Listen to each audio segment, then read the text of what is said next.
Perfect. Well, it's an honor to be here today. My name's Annie Nichols. I'm the general manager of Biochar with Mangrove Systems. I'm joined here with Josiah Hunt, CEO and founder of Pacific Biochar. So today we'll be giving a presentation on digitizing carbon workflows. Really appreciate Wehan setting the scene. I think that's a really fantastic system they have with mobile biochar, but in this presentation we're going to talk about industrial biochar and how we're automating digital MRV for this. So a bit more about myself. As I said, I'm the GM of Biochar with Mangrove Systems, but formerly worked with Pacific Biochar as their Director of Operations and Carbon Management. At the time, we certified over 20,000 credits, and I also was in charge of compliance and commercialization of those credits. I have deep expertise in biochar certification frameworks, methodologies, LCAs, and DMRV. And to note, so I worked with Mangrove as a client for about a year with Pacific Biochar, and then started with Mangrove in February this year. But we're still honored to have Pacific as a client, which is what this case study will cover today. And I'll let Josiah introduce himself. Yeah, Josiah Hunt, CEO of Pacific Biochar. I've been doing this for a long time, since 2009. That's basically all I've been doing is biochar production. Consistently produced biochar every single year since then, and that's basically my entire career.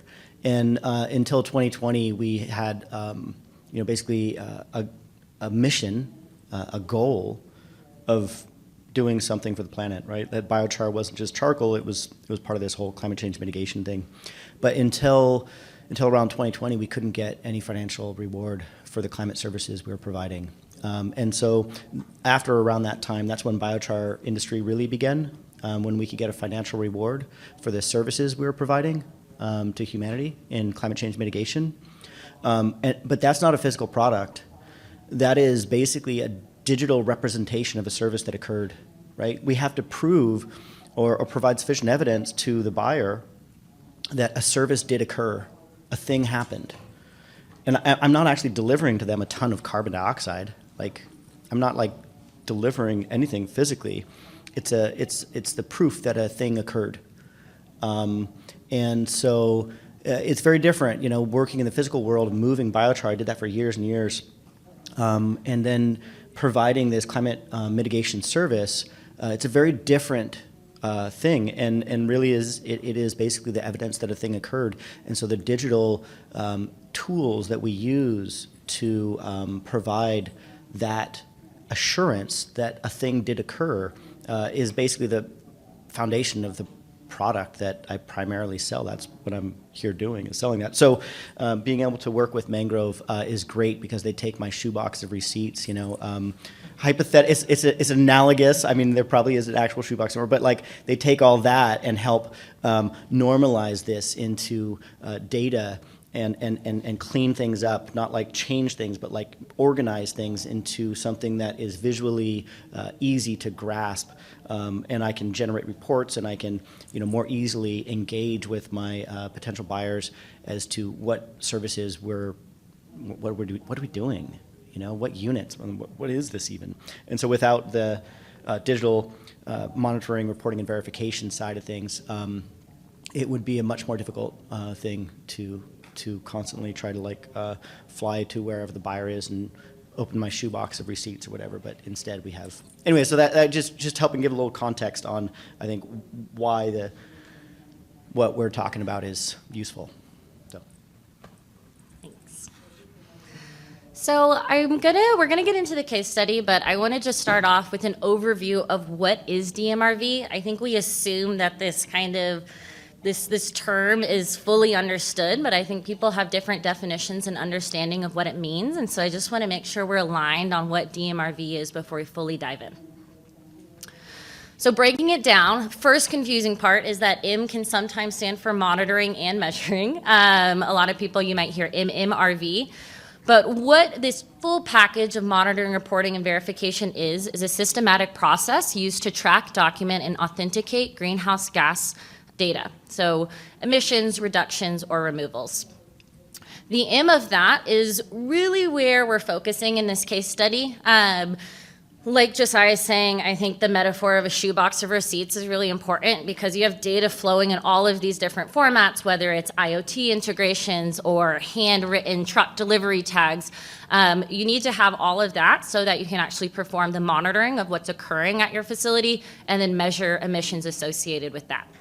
You then get into reporting, which is actually reporting the collected data to a registry. So as Josiah was saying, having the story of what you're doing is not good enough for most buyers. They're not going to just take your shoebox of receipts and say, cool, that sounds great, like let's buy it. They typically want very rigorous verification and certification of your credits. So the next step after you collected your receipts is then sending that to, going through reporting and sending that to go through verification, which at this point is where a third-party reviewer is looking at that data, ensuring that it's accurate. They're going to be on site. They're going to look and make sure you're actually producing biochar. So MRV as a concept has been around for a really long time. I think the biochar industry, I've been in it since, feels like the carbon removal side for 4 years now. And I've seen MRV being like almost a new term. It's been around forever. If you talk to forestry folks, they're like, no, MRV is us, So what I think is actually really new in the past 5 years is the digitization of what MRV is. So I've broken this up into traditional and digital. There's, of course, blurred lines when it comes to what old MRV versus actually digitizing it. But just a few examples. So traditional, you can think of, manual field surveys, physical instruments, and sampling. That, of course, still needs to be done, but there's opportunities to actually digitize that through IoT integrations, QR code tracking, AI tools, and data visualization.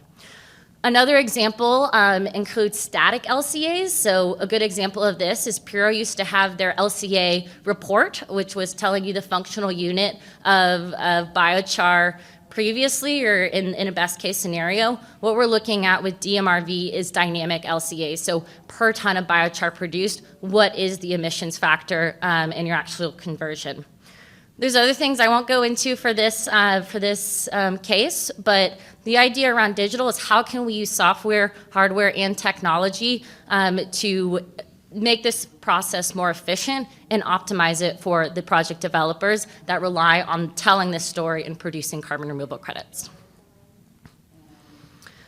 And the impact of this is really accurate reporting and monitoring. So if you don't have this information accurate, you're not going to be able to generate carbon removal credits, and you're going to lose cash conversion.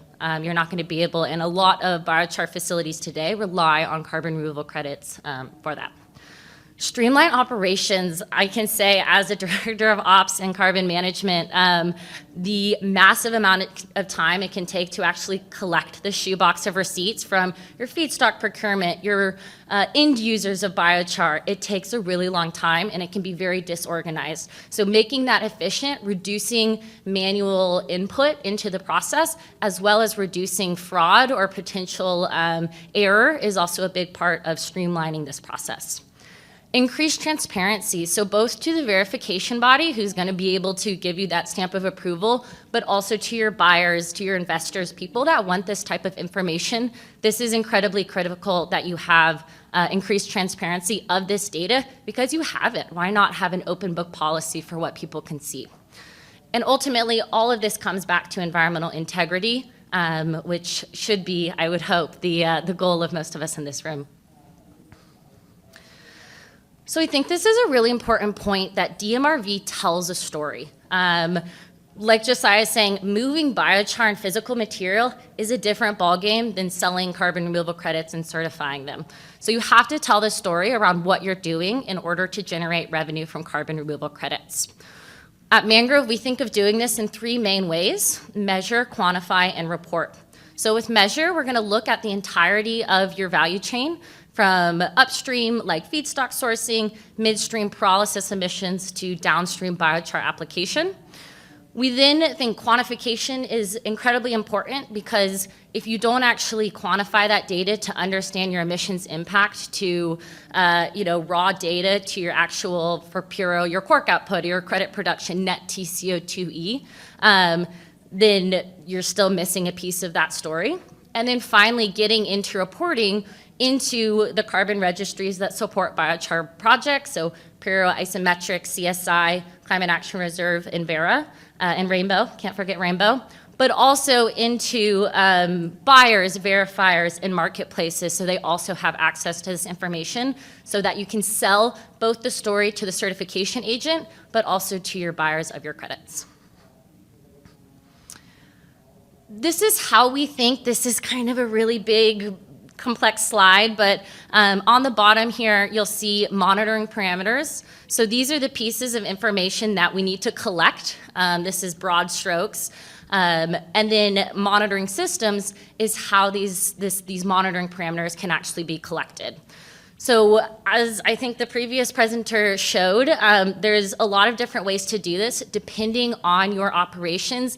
It can be from very simple and manual to also very digitized and automated, depending on how your system works and what types of hardware and software you have on site. So just a few examples of this. I think the most common digitized point of this is at your actual pyrolysis site. So there are vendors out there that have IoT connected systems. In some cases, you have continuous emissions monitoring systems. So the types of data points you're tracking on that are, your pyrolysis temperature, your residence time, anything that needs to go into monitoring for a registry. We're going to make sure that that's getting pulled out of your system in the most efficient way possible. So if automation is possible, that is going to be where we rely on. In less digital opportunities might be biochar applications. So a lot of you guys send your biochar to farmers. In these cases, they're not going to be on their computer ready to send you everything you want. So we try to simplify this through QR code tracking, where all they have to do is take a picture, attestation form, take a photo, and then you actually have that data. So this is a broad slide. I won't go into all of it because I do want to get into the Pacific Biochar case study, but gives you a good overview on how data points do flow out of these types of full value chain systems. I'll just pause there.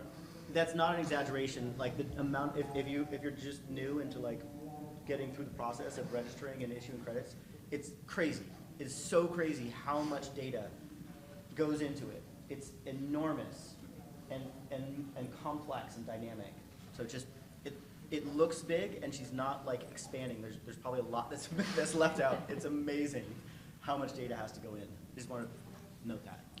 Thanks, Josiah. I'll pass it to you to talk about Pacific Biochar. Oh, perfect timing. Okay. Yeah. So we've got a lot of stuff going on, and we've been generating credits for a while, I guess just like I was saying earlier, it's what drives the company is not the physical material. In many cases, it can change month to month, but these days, a lot of times the physical material is a liability on our balance sheet. It can be a cost to dispose of the biochar, and we usually use the word deploy because dispose sounds like garbage, but really it's the carbon credit revenue that drives the action. That's why we're here, right? If the biochar industry was going to be fine without carbon credit revenue, then carbon credit revenue wouldn't have applied. It's kind of the whole crux of the thing. So, and you can see how much the industry has grown in the past 5 years compared to the 10 previous. This is our product, is the carbon credit revenue, and the quality of the data and the assurances and the transparency that we can achieve is critical to whether our company succeeds or not. And so another aspect that Annie can touch on later too is a lot of what we're doing, a lot of how we perceive the DMRV is like the QuickBooks it's like the QuickBooks for carbon accounting. So QuickBooks is it's a great tool for managing your finances, right? And then you need to report taxes, and it's just so easy. It's just like bing, bing, bing, bing, bing. You know, CPA gets access to your QuickBooks account, and like boom, boom, it's all done, right? And then it's so efficient. And then if you need to generate reports because you want to look at, you know, what's my balance sheet, what's my profit and loss, what are my vendors, you know, blah, blah, blah. You can go into QuickBooks and you can access this data and print out reports like that. And it makes a lot of business lower friction, right? Or lower, it's really incredibly useful. And so with the digital MRV, it's not just a matter of helping with the data management, but it spills over to so many other aspects of the company. Like when we need to be able to access financing, it's really great to know what's happening and to be able to share a snapshot of what's happening with the core product that we're generating, and having a normalized kind of digital environment where this lives, that's kind of hosted by a company that knows how to organize these things, is just an incredibly valuable asset. And another part of that is reduced friction in the sense of time. Time matters a lot. We produce biochar, and all those costs are up front. You know, we've got feedstock costs, we've got, you know, employees, we've got everything's up front, right?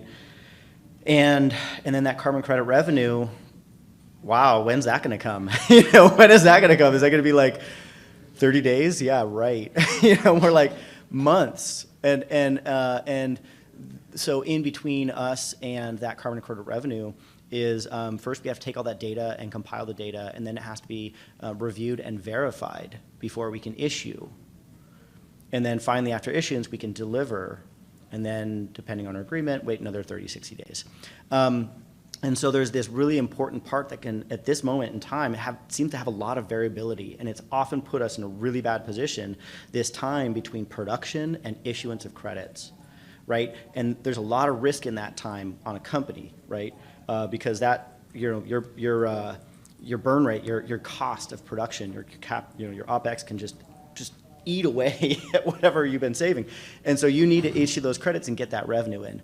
And having an asset like this can really help. What we have found is that it's been very helpful in reducing risk, that we will not get things verified, you know, because we failed on some aspect of our data, and also reducing time so that with transparency and normalcy in the data representation, we can reduce time till verification, because everything's clear and everyone can be like, oh wow, this is great, you know. So those are some of the aspects that I find valuable in achieving our stuff. Should I pass it along? So in the case of Pacific Biochar, I've kind of condensed what that earlier value chain looked at, and categorizing it in upstream, midstream, downstream, and embodied. Everyone always forgets embodied, but it's super important. So this is a bit how we actually do this in a couple of cases. Again, like Josiah said, the list is massive. Like if you looked at some of our dictionaries and LCAs, there's so many data points, emissions factors, those kinds of things. But this is how evidence is flowing into our system. So a few examples include, you know, handwritten delivery tickets or weighbridge coming in that are in PDF. So our system will take in, operationalize these. It can also come in through IoT integrations where we have direct API connections. And then it's going to take your raw data. So I think something we don't talk about a lot is like normalization of this data. We're Americans, we talk US tons. The simple conversion of kilogram or to metric ton is like half my job sometimes, it feels like. And I know I'm not alone, like we talk about this all the time, but also conversion to mass from volume or to these other units. And so normalization of data is massive.